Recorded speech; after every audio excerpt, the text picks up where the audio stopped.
Seriously though, if I just left this picture up for 30 minutes, how many of you would stare at this and keep this video going the entire time? Maybe this is the new direction for the channel. Maybe I should just have all my videos be pictures of Baby Groot and Baby Yoda. I'd probably watch the whole thing. Oh well. Probably should review this movie, huh? You guys know the drill by now. Click away if you haven't seen Guardians of the Galaxy Volume 2. This film is interesting, because critically it actually did pretty alright. You'd be surprised. A lot of fans don't really like this movie that much, or at least don't remember it that well. But when it came out in early May 2017, the film did surprisingly well with critics as well as at the box office, making over $800 million. And then of course, Spider-Man Homecoming and Thor Ragnarok came out. And I mean, come on. Spider-Man Homecoming and Thor Ragnarok. Yeah, 2017 was a pretty good year for Marvel. But does this movie deserve the reputation it's garnered? You won't find many who hail this as one of the great MCU films in the top tier. A vast majority of people think it's mostly forgettable, a sizable chunk think it's good but also mostly forgettable, and a small minority hate it, and an even smaller minority think it's one of the greatest MCU movies ever made. Well, as for me, before this rewatch, I fell into the first camp. I thought it was mostly a forgettable movie. When I first saw the film in theaters, I thought it was a good film, and I enjoyed it for what it was, but I really had no desire to see it again. I don't know, it just really didn't click with me that well. And every time I've done an MCU rewatch, when I get to this film, I think, yeah, it was fun, but I don't know, there's Spider-Man Homecoming next, so I'll just hold out until then. Because, come on, the stretch of films of Homecoming, Ragnarok, Black Panther, Infinity War, I mean, that's just incredible. And Guardians of the Galaxy Volume 2 just kinda gets forgotten in that mix. But if you couldn't tell from my previous reviews, in this Infinity Saga Rewatch series, I've been trying extra hard to get as much out of each of these movies as possible. And I think for the most part, I've been really rewarded for that. Because guys, like I've mentioned before, I try to look at a film analytically, of course, judging things like color, music, visual effects, storytelling, dialogue, performances, all things a reviewer does. But I'm also just a fan of movies, and I think we all are, and we all shouldn't lose that side of ourselves no matter what. Because at the end of the day, these films are made for our entertainment and our enjoyment, and if we deprive ourselves from that entertainment, well, that's our loss and no one else's. And to that point, I enjoyed Iron Man 2 much more than I thought I ever would. I really enjoyed Iron Man 3, which stunned me. I loved Guardians 1, a film that I was sort of iffy on before, and I adored Ant-Man, another film that was a little lower on the list before. And this streak continues here. I think this film made the most significant jump of all, because I went from never wanting to watch this movie again to loving it, in one viewing. How? Well, let's talk about it. First of all, I understand that this isn't a perfect movie by any stretch of the imagination, especially compared to the first Guardians. This movie has problems, and honestly, not a small amount either. It's got pretty significant issues and flaws. So, let's get some of them out of the way. First of all, the dialogue is a little wonky this time around. There is an absolutely gargantuan amount of exposition within this film. And while James Gunn is usually a brilliant writer, even he couldn't wrangle this dialogue.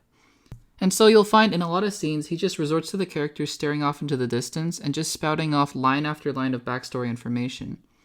There's a scene with Yondu where he's just sitting in a prison cell talking to no one in particular, I guess, about his past and how sad he is. There's another scene where Nebula is revealing all of her deepest, darkest secrets to Kraglin. I mean, even Ego basically gives the Guardians a PowerPoint presentation to his entire existence and backstory, even with visuals. That's not really a smooth way to handle dialogue or exposition. Show, don't tell, right? And this time around, the characters make some pretty terrible decisions. And it shows. Now look, I get it. Rocket's a selfish character by nature, and this whole movie was secretly about him discovering the heroic selflessness within himself through Yondu and all of that. I get it. And I applaud James Gunn for trying to give this movie a strong message. But let me get this straight. The only way to propel this plot forward was to have Rocket steal batteries? Because while that does effectively get the Sovereign to go after the Guardians, I mean, you just can't help but feel like throughout the entire movie, okay, but if Rocket just hadn't stolen those batteries, I don't know, maybe that's a nitpick sort of thing, but it just feels like such an easy and avoidable mistake, and it actually serves to make Rocket a very unlikable character for the beginning of the film. There's a difference, I think, between having an unlikable character and a character who has growth left in his character arc, and I think Rocket fell a little bit more into the former category. And yeah, the story is a little bit of a mess, though maybe not as much as you'd think. The Sovereign plot and the Ego plot at the end, coming together and converging, it felt a little ham-fisted, to be honest. It didn't really feel like the two had any right to connect like that. And speaking of character decisions, let's talk about some of the characters. Because, well, in the first Guardians, most of the characters were spot on, This time around, they're very, very hit or miss. Let's talk about newcomer Mantis. I really do like Pom Clementiev's performance, and I think she had the potential to be very, very funny or very, very cringeworthy. And I think she was more funny than not. That being said, her character is sort of meh for the most part. She's very, very good in a small dosage and a small reduced role on the side, but giving her a lot of screen time. Some of those more personal character moments for her, they just didn't really work as well as I thought they would. I actually think the Russos handled her character and her power set in Infinity War and Endgame a lot better than in this film. Speaking of newcomers, well, Nebula, while not new to the franchise, got a ton more to do in this movie.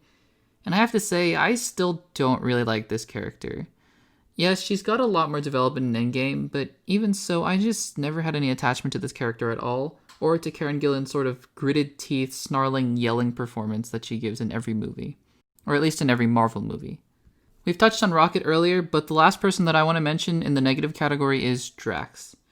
For what it's worth, I really miss Guardians 1 Drax, when he actually had things to do. In this film, he's literally the butt of every single joke, he laughs for no reason at everything, and that only continues in Infinity War and Endgame. I just want to see one good sequence where Drax is actually the destroyer and not the idiot of the group. Is that too much to ask? I think he's funny, don't get me wrong, I just think that he's really not supposed to be the comedian all of the time. His name is Drax the Destroyer, after all. But on the flip side, well, first of all, Baby Groot is absolutely adorable and steals the entire movie, 100%. That is indisputable. And then in this film, I really liked Peter Quill and Gamora, and I really, really bought into the relationship even more than I did in the first film. Like I said in the first Guardians review, before this rewatch, I never really cared much about the relationship, but in seeing these two films again, I really love their dynamic even more. And of course, Yondu. Michael Rooker's performance is absolutely fantastic, and he's really the heart and soul of this movie.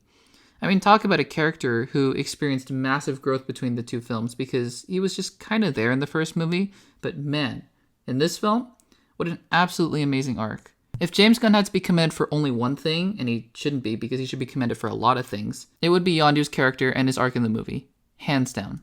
Seriously, when he died at the end and made the sacrifice for Peter, that was undoubtedly the most emotional moment in the entire MCU thus far, for me at least. Hands down. It's not even close. That scene was where I felt the most raw emotion out of any of the previous 14 MCU films, and honestly, it'll probably be the most I feel until Infinity War. And that's mind-blowing to me. Because even though you don't realize it, throughout this movie you begin to care so much about this character and his relationship to Peter Quill, and when he tells Peter he's sorry about everything, man, that just hit so hard.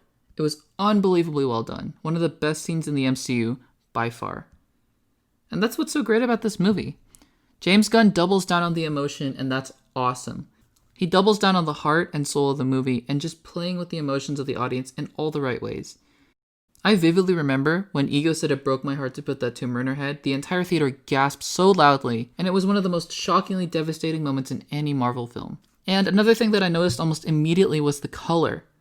I've seen 14 of these movies so far in this rewatch, and honestly, a lot of those movies, for whatever reason, are not very, very colorful. They're pretty bland. There are actually some other great video essays out there that dissect why these Marvel movies look so bland, but at any rate, the opening action sequence in this film is so incredibly and almost jarringly colorful, and it's just beautiful to look at. And throughout the rest of the movie, James Gunn is just showing off. I mean, even look at the poster. It tells you everything you need to know. Just look at this. Gorgeous. Anyways, like I mentioned before, the story is a little bit of a mess, and it almost feels coincidental in a certain sense. Like, oh, they're on this mission, and then Rocket makes a terrible mistake and a decision, and then they get chased out by the Sovereign, but then Ego saves them, and then they get caught up on this whole fiasco. The best way I could describe this movie is almost like a day in the life. Because the thing with these big event films, especially with a group like the Guardians of the Galaxy or the Avengers, I mean, of course, I'm sure they're off doing side missions in between the films or just hanging out like at parties.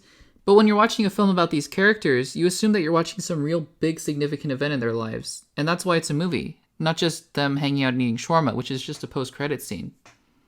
Even though a lot happens in this movie, something about the film just kind of feels like an in-between two movies kind of sequence. It picks up once they head to Ego's planet, sure, but still it just sort of feels meandering. Just like the Avengers in Sokovia where they raid the base at the beginning of Age of Ultron, although that picks up pretty quickly with Ultron, it just kind of is missing that sense of urgency that both the first Guardians and the first Avengers had.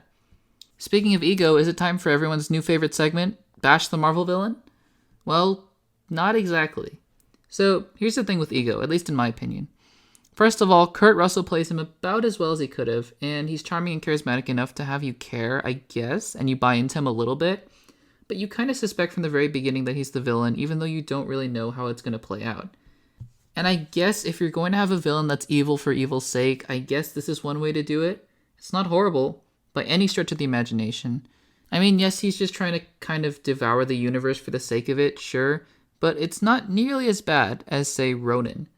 In Ego's case, there's some real effort made to establish, well, he's trying to find some bigger purpose and all of that. But yeah, I mean, he's not Bash the MCU villain worthy, and a lot of that is saved by the performance. But I'd put him on a similar tier with Obadiah Stane, or maybe even Zemo. Not horrible, not great either. Which is a shame, because a lot of this movie hinges on the Peter-Ego relationship, and while there are some moments that are awesome, like the ball tossing scene that was so emotional, there are other moments where Ego just kind of feels a little off. Even at the beginning, Peter even doesn't trust this guy, and he kind of just goes along with it because Ego tells him to. And then towards the end, Ego just kind of goes insane, and it's the usual Marvel madness later on. But we can bash the Sovereign, because they're just there, and they aren't very good. I think that's basically all there is to say about them. They're kind of annoying, and they're gold. That's about it.